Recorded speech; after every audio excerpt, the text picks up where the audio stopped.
한번 따라해 보실까요? 인간과 짐승 무엇이 다른가? 그런 제목으로 말씀을 증거하도록 하겠습니다. 요즘 우리 사회에서 학교 폭력 문제가 아주 본물처럼 터져 나오고 있습니다. 그동안 우리 사회는 가령 어떤 선수가 올림픽에서 금메달만 따면 그 과정에서 어떤 일이 벌어졌는지를 전혀 혹은 거의 묻지 않았습니다.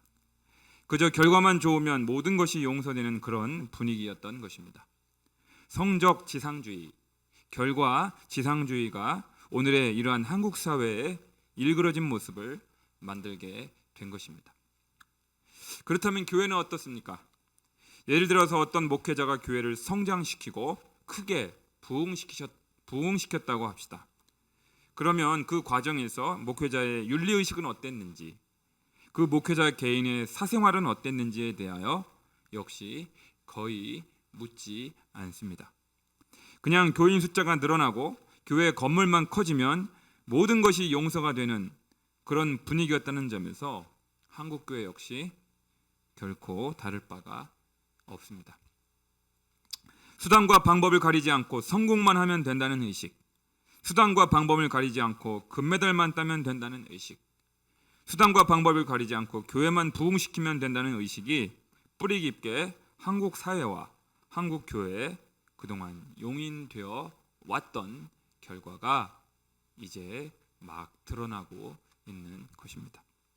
사랑하는 여러분, 그렇다면 평범한 서민들이 옳고 그름을 정확하게 그리고 공정하게 가려달라고 찾는 최후의 보루인 그 법정에서의 경우는 어떻겠습니까?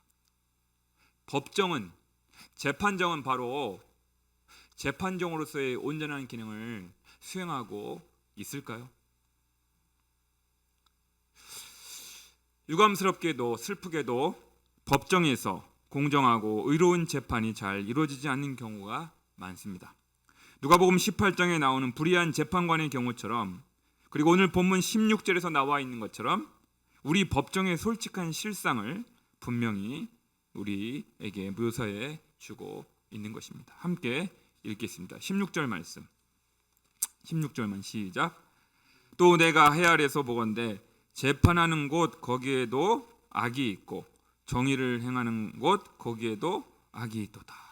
여러분, 시시비비를 옳고 그름을 정확하게 잘 가려달라고 서민들이, 평범한 백성들이 재판하는 곳을 찾잖아요.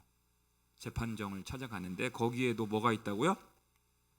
악이 있고, 정의를 집행하는 최후의 보루인 그 재판하는 곳에서도 악이 있다고 두 차례에 걸쳐서 탄식하고 있는 것입니다.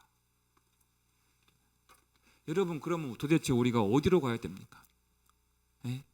우리의 억울한, 우리의 하소연을 하러 재판정에서조차도 악이 있고 재판하는 곳에서도 불의가 있고 시시비비를 정확하게 공정하게 가려달라고 찾아가는 곳이 재판정이고 재판하는 곳인데, 그 안에서조차, 거기에서조차 불의가 있고 부정이 있고 악이 있다라고 한다면, 그럼 도대체 어디에 가서 우리의 억울한 형편을, 우리의 억울한 사정을 하소연하고 옳고 그름을 가릴 수가 있단 말입니까?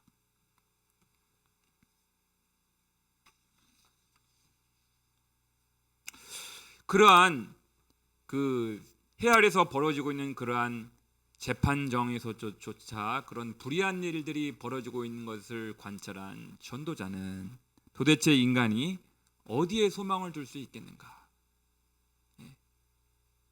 재판하는 곳조차 그렇게 불의가, 악이 저질러지고 있다라고 한다면 인간이 어디에 소망을 둘 것인가? 그렇다면 인간이 과연 짐승과 다른 점은 과연 무엇이란 말입니까? 오늘 전도자는 인간 사회의 부정과 부패, 불의와 불법이 그치지 않는 모습을 바라보면서 이러한 것을 극복할 수 있는 유일한 방법이 무엇일지를 깊이 고민한 것 같습니다. 인간이 짐승과는 다른 무엇이 진정으로 과연 있는 것인지, 있다면 무엇인지를 우리에게 가르쳐 달라고 웅변해 주고 있는 본문이 오늘 본문인 것입니다.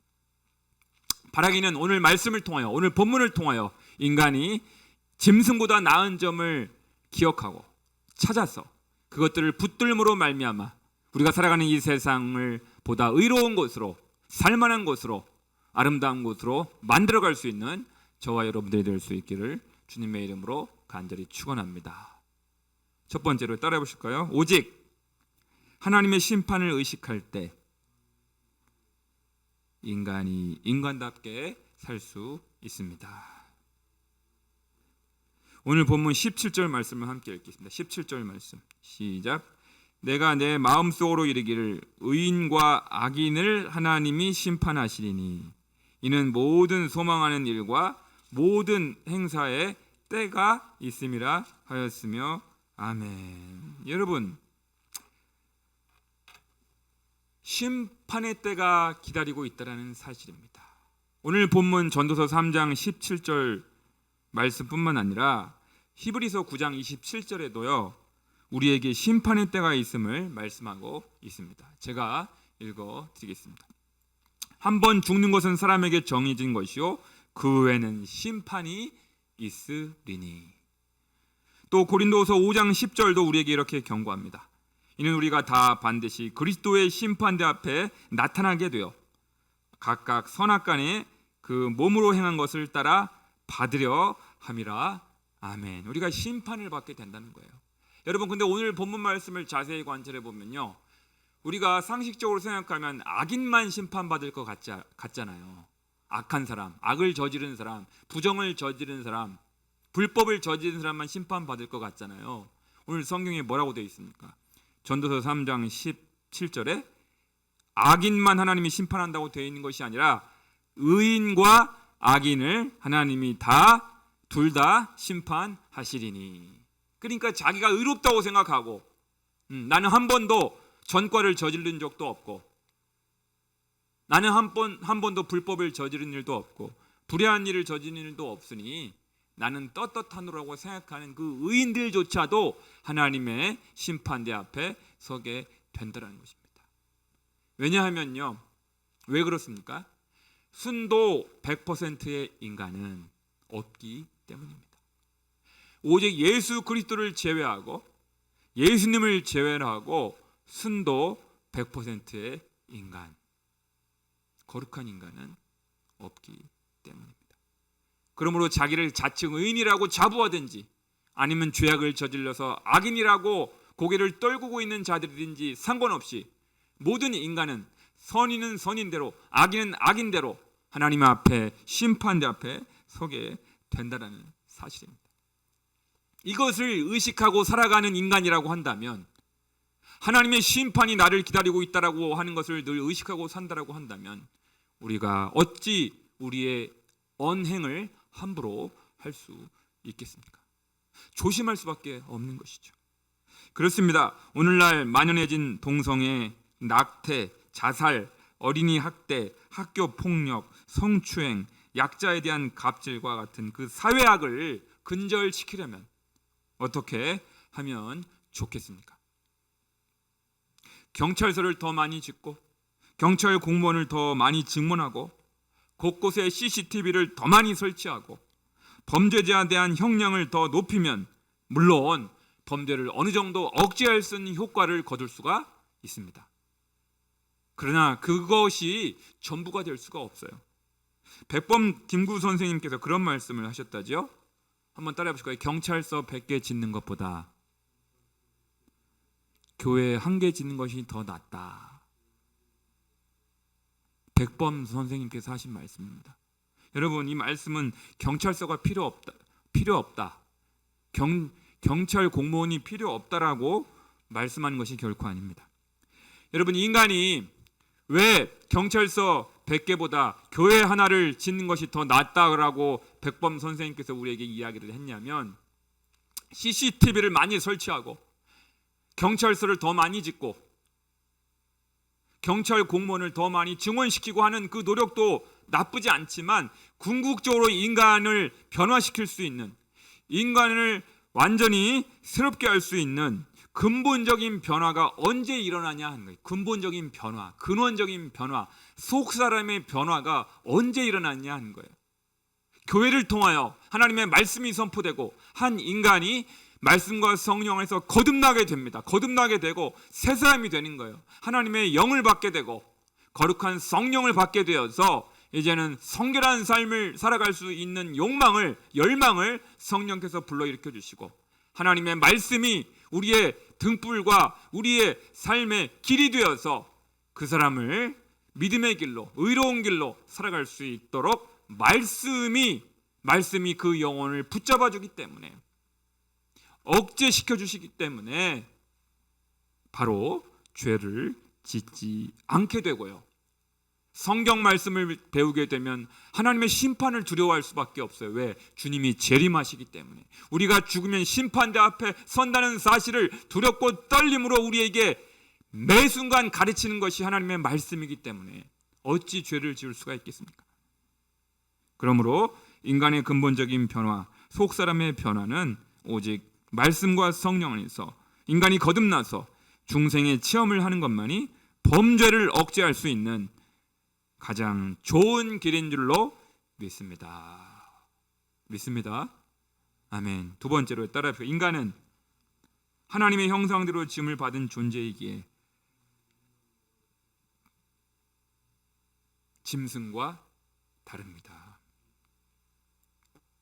여러분, 오늘 전도서 기자는요, 법정에서 벌어지고 있는 인간의 부정과 부패, 불의와 부패의 실상을 보고 겪게 되면서 인간 존재에 대한 큰 실망과 환멸을 갖게 된 것으로 보입니다. 여러분, 인간에 대한 환멸을 느끼게 돼요. 여러분, 매일같이 인터넷에 스마트폰에 뉴스 나오는 내용들을 보세요. 뉴스 나오는 내용들이 건전한 내용, 좋은 내용이 훨씬 많아요. 부정적이고 범죄 소식들이 많아요. 후자죠. 후자입니다. 단연코 후자입니다. 그런 우리를 우울하게 하고 절망하게 하고 부정적인 그런 범죄 소식들이 날마다 그치지 않고 매일같이 쏟아지고 나오고 있는 이 현실 속에서 인간을 생각하게 될 때 많은 분들이 인간에 대한 환멸을 느끼게 됩니다. 환멸, 절망을 하게 됩니다. 그래서 인간이 짐승과 별반 다를 바 없다는 식의 생각을 가질 수밖에 없다는 것이죠. 그것이 본문 18절부터 28절까지 나옵니다. 함께 읽겠습니다. 18절부터 20절 석절 시작. 내가 내 마음속으로 이르기를 인생들의 일에 대하여 하나님이 그들을 시험하시리니 그들이 자기가 짐승과 다름이 없는 줄을 깨닫게 하려 하심이라 하였노라. 인생이 당하는 일을 짐승도 당하나니 그들이 당하는 일이 일반이라. 다 동일한 호흡이 있어서 짐승이 죽음같이 사람도 죽으니 사람이 짐승보다 뛰어남이 없음은 모든 것이 헛됨이로다. 다 흙으로 말미암았으므로 다 흙으로 돌아가나니 다 한 곳으로 가거니와 아멘. 여러분, 저를 봐주십시오. 인간과 짐승의 공통점이 두 가지가 있다는 거예요. 인간도 언젠가는 죽게 되고 짐승들도 언젠가는 죽게 되고요. 인간을 만들 때 흙으로 지음을 받았고 짐승들도 흙으로 지음을 받은 존재이기 때문에 인간과 짐승이 별반 다를 바가 없다, 동일하다라고 전도자는 그 두 가지 점을 관찰하여서 진술을 한 것입니다. 사랑하는 여러분, 하지만 그럼에도 불구하고 인간과 짐승이 정말 똑같을까요? 하나도 다를 바가 없는 걸까요? 아닙니다. 그럼에도 불구하고 인간과 짐승은 분명 다른 데가 있습니다. 질적으로 다른 데가 있습니다. 창세기로 돌아가 보겠습니다. 여러분, 창세기 2장을 한번 펼쳐주세요. 이거 여기 책갈피 하시고요. 창세기 2장을 펼쳐주세요. 창세기 2장 7절과 19절. 창세기 2장 7절과 19절. 창세기 2장 7절을 함께 읽겠습니다. 시작. 여호와 하나님이 땅의 흙으로 사람을 지으시고, 거기까지요. 그 다음에 19절을 한번 보세요. 여호와 하나님이 흙으로 각종 들짐승과 공중의 각종 새를 지으시고, 아멘. 거기까지. 여러분, 똑같아요. 봐봐요. 보세요. 사람을 지을 때도 흙으로 지음을 받았고 들짐승들도 공중의 새들도 흙으로 지음을 받았다. 이 점에서는 똑같습니다. 여러분, 공통점이에요. 그런데 성경을 더 읽어보도록 하겠습니다. 다시 한번 2장 7절로 돌아와서 여호와 하나님이 땅의 흙으로 사람을 지으시고 그 다음에 생기를 그 코에 불어넣으시니 사람이 생명이 되니라. 하나님의 생기, 여러분 이 생기라는 말은 하나님의 숨결을 가리켜요. 하나님의 호흡, 하나님의 숨결 보세요.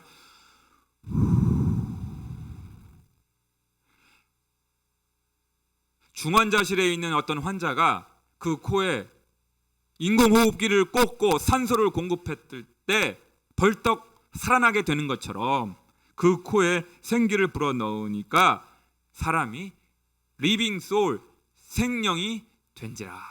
하나님의 숨결, 하나님의 호흡을 불어넣었다. 그 코에 집어넣었다. 그런데요, 짐승을 만들 때 그런 표현이 없습니다. 하나님의 영을, 하나님의 바람을, 하나님의 호흡을, 하나님의 숨결을 그 코에 불어 넣으셨느니라. 짐승 만들 때 그런 표현이 없습니다.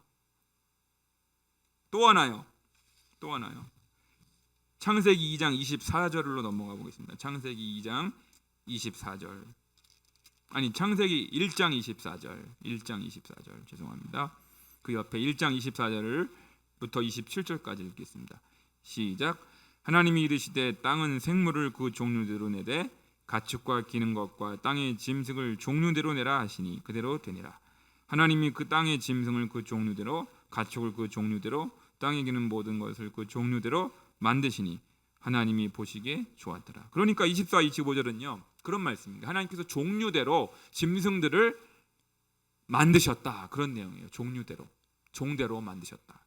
그리고 나서 사람에 대한 이야기를 26, 27절에서 말씀하고 계십니다. 함께 읽겠습니다. 시작.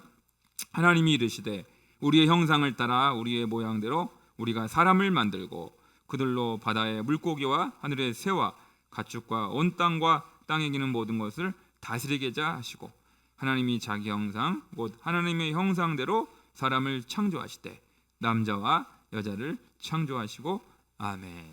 보십시오. 여러분 보세요. 그러니까 여러분 전도서 말씀과 이 창세기 말씀을 종합하여 볼 때 인간과 짐승이 똑같은 점이 두 가지 있는 것은 사실이에요. 인간도 흙으로 만들었고 짐승들도 흙으로 만들었어요. 그리고 인간도 언젠가는 죽게 되고 짐승들도 죽을 날이 오게 됩니다. 그런데 그럼에도 불구하고 다른 점이 무엇이냐? 두 가지가 또 있는 거예요. 에? 하나님의 숨결을, 하나님의 호흡을, 하나님의 생기를 그 코에 인간을 만드실 때는 불어 넣으셔서 살아있는 생명체가 되게 했다. 생명이 된지라. 그리고 인간을 만드실 때 우리의 형상을 따라 우리의 모양대로 사람을 만드시고 하나님의 형상대로 지음을 받은 존재가 바로 인간입니다. 여러분. 할렐루야. 할렐루야. 우리 가정에 계시는 우리 열린왕성 식구들, 우리 가족들끼리 그렇게 옆 사람에게, 배우자에게 혹은 자녀들에게 서로 고백해 보았으면 좋겠습니다. 당신은 하나님의 형상대로 지음을 받았습니다. 시작.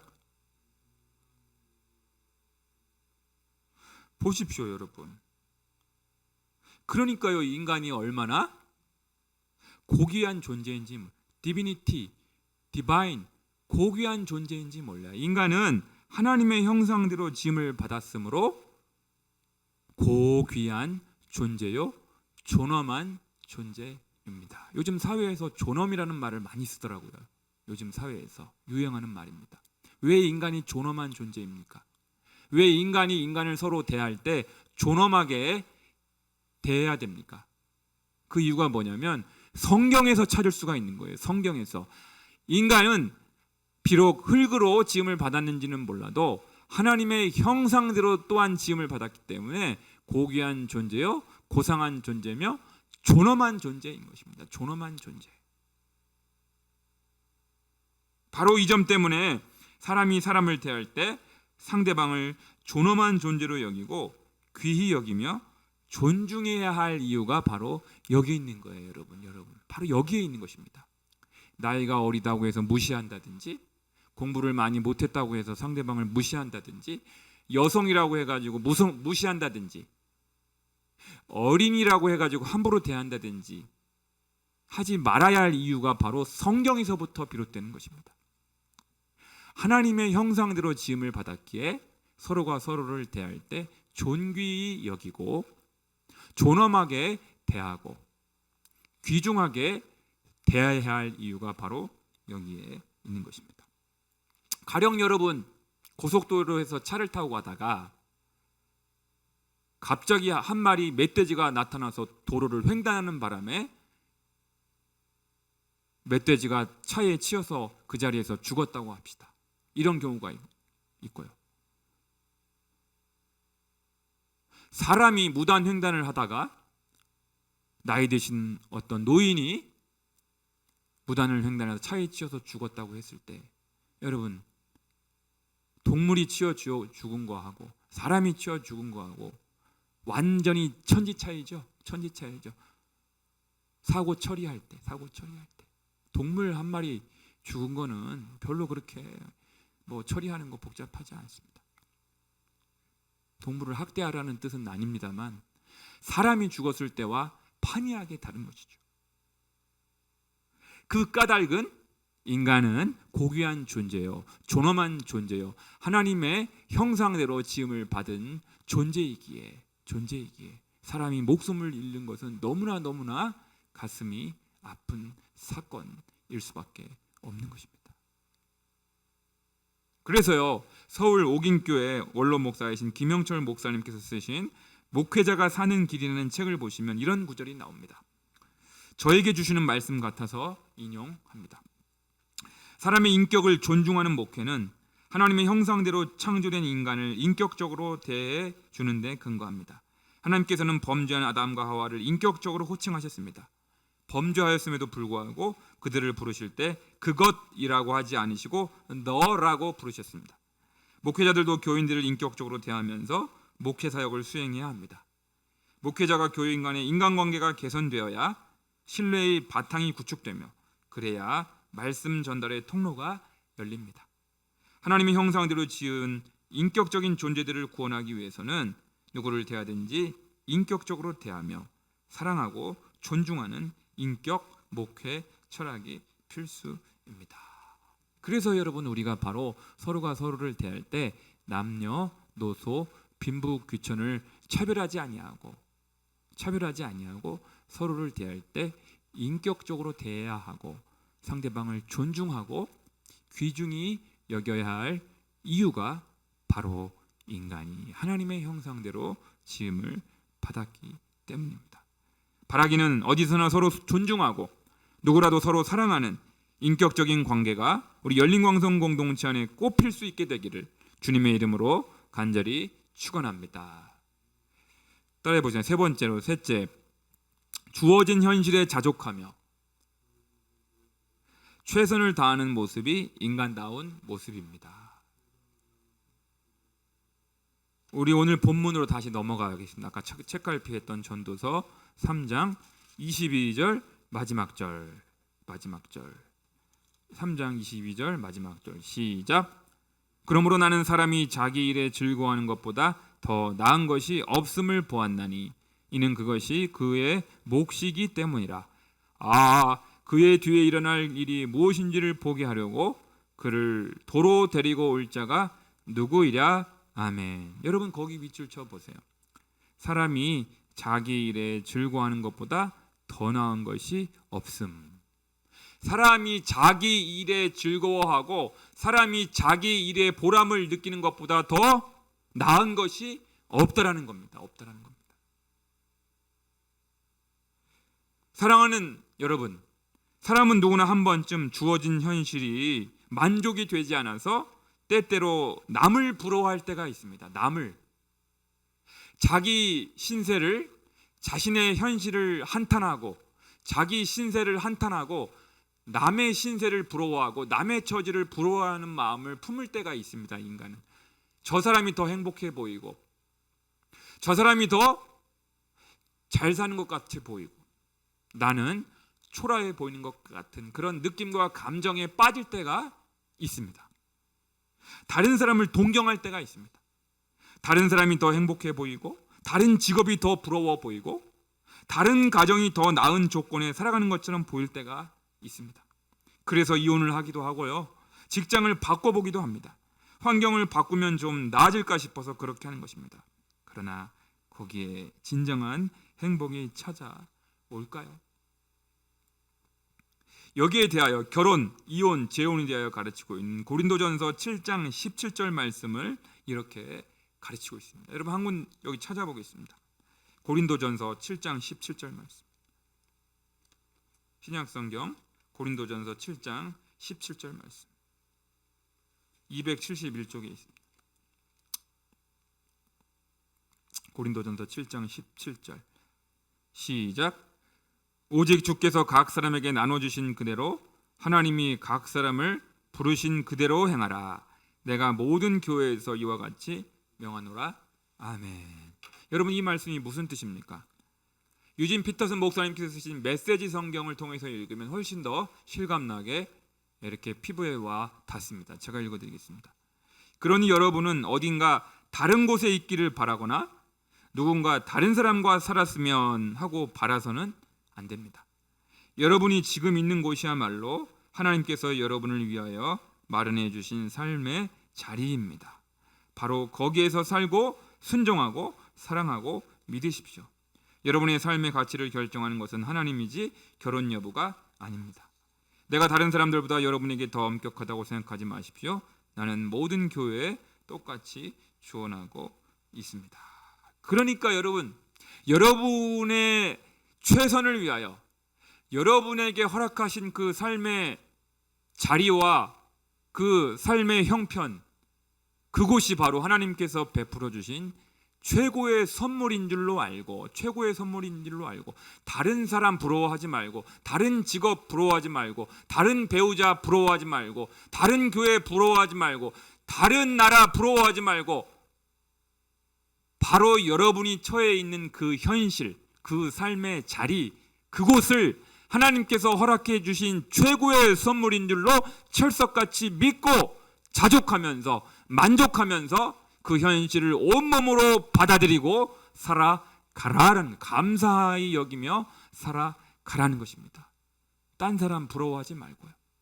그게 바로 성경의 가르침이고, 인간이 짐승과 달리 인간의 삶이 고귀하고 인간의 삶이 고상하고 인간의 삶이 위대한 것은 바로 주어진 현실에 감사할 수 있는 마음, 주어진 현실에 자족할 수 있는 마음, 주어진 현실에 만족히 여기며 묵묵히 살아갈 수 있는 모습, 그것이 짐승과 다른 인간의 모습인 것입니다. 이와 비슷한 맥락에서 러시아의 대문호 레오 톨스토이가요, 살아갈 날들을 위한 공부라는 책에서 이렇게 말을 하고 있습니다. 당신에게 가장 중요한 때는 언제인가? 당신에게 가장 중요한 일은 무엇인가?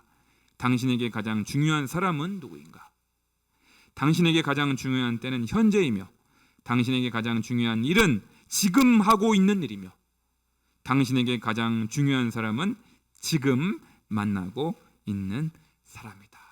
현재에 충실하는 것입니다. 지금 여기에 주어진 삶의 자리에서 묵묵히 최선을 다하면서 자족하면서 감사히 여기며 살아가라는 것입니다. 사랑하는 열린광성의 식구 여러분, 오늘날 우리 한국 사회와 한국 교회에서 벌어지는 모습을 보면서 여러분 가운데 짐승보다 못한 인간의 모습에 실망하거나 좌절을 느끼실 때가 적지 않으실 수도 있습니다. 하지만 그럼에도 불구하고 소망이 있는 것은 공의로우신 하나님의 심판을 두려워하는 소수의 사람이 있기에 이 나라, 이 민족이 지탱되고 있는 줄 압니다. 언제나 하나님의 심판을 두려워할 때 우리는 양심의 목소리를 듣게 되고요, 범죄와 일탈의 유혹을 단호하게 뿌리칠 수 있게 됩니다. 뿐만 아니라 주변에 있는 모든 가족들과 이웃과 사람들을 하나님의 형상대로 지음받은 존엄한 존재임을 자각할 때 존중과 배려의 마음은 꽃을 피우게 되고요, 그리하여 우리가 사는 세상은 보다 살만한 세상이 될 수가 있는 것입니다. 더 이상 다른 사람이나 다른 처지에 있는 분들을 부러워하거나 동경하지 말고 내게 주어진 모든 사람에게 감사하며 하나님께서 부여해 주신 현실에서 최선을 다하며 묵묵히 하나님 나라를 이루어가는 저와 여러분들이 되어야 할 줄로 믿습니다. 기도하겠습니다.